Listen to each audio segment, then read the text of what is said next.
Okay, guys, after 13 years after Finding Nemo, after 13 years from Finding Nemo, Dory, she gets her own film. Now, when I first heard this, I was completely worried. I was completely concerned. You know, a lot of times for movies, when a character from one movie get their spin-off and get their own film, it doesn't work out. There's no need to worry here. No reason to be concerned. It's no issue here. This movie's good. It's no reason to get concerned and worried. And seeing the movie in 3D, did they really think I was gonna give these back? Finding Dory. So Finding Dory is a sort of sequel from Finding Nemo, and in this movie it starts off with Dory. She's really young. It brings you back to the really early life of Dory, and she's with her parents, played by Diane Keaton, excuse me, and Eugene Levy.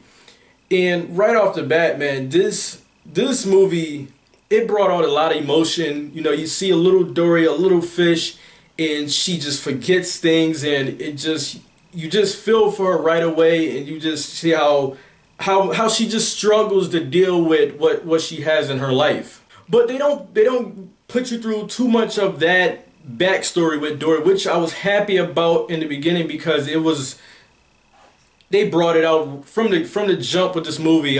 They brought it out with the emotion, and I was nervous that somebody's gonna cut the onions in there. I was nervous, so they didn't put you through so much of the backstory. So they bring you into the current time. In the current time, Dory has been living with Nemo and Marlin, Nemo's father, for a year now. And even living with Nemo and Marlin, she still struggles big time with her short-term memory loss. Marlin gets completely frustrated with her. And one day, she's with Nemo's class on a field trip, and a piece of her memory triggers to her childhood that makes her remember that she has a family. Dory sets out for this adventure to find her family and to find her parents, and she doesn't go alone. You do get a character from the Finding Nemo movie in this film. I will say that the side characters from Finding Nemo is better than the ones in this movie here, but that's completely okay because the side characters are awesome. They're still funny. They hold their own. The chemistry between all the characters completely work. My favorite character in this movie is the octopus. The octopus, he's slick, he's witty, he's funny, he's Johnny on the spot. The octopus, he steals the show for me.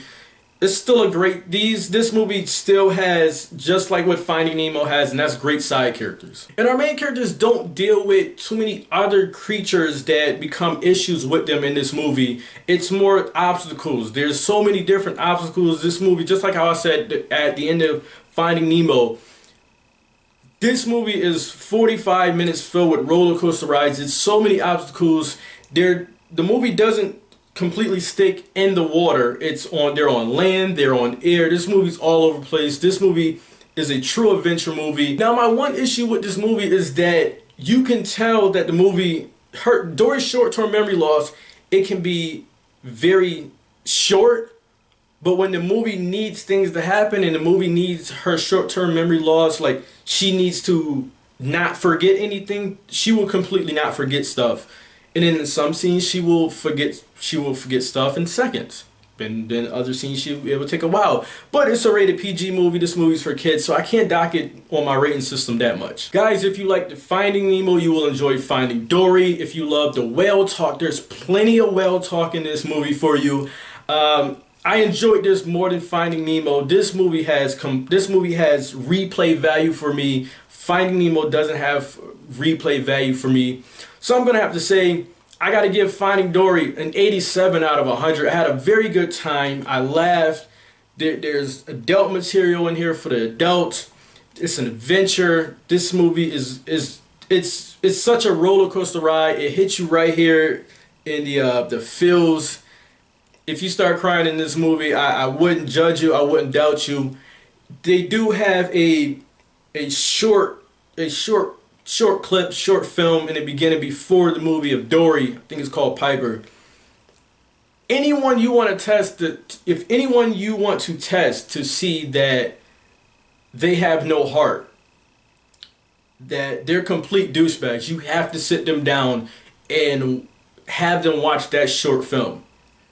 If they don't smile, they don't tear up, nothing like that, they don't crack a smile, you have a complete psychopath on your hands, friends. Like this video, dislike this video, do what you gotta do. But remember, I got sports contents in my playlist. I got other movie reviews in my playlist as well. Guys, I gotta get out of here.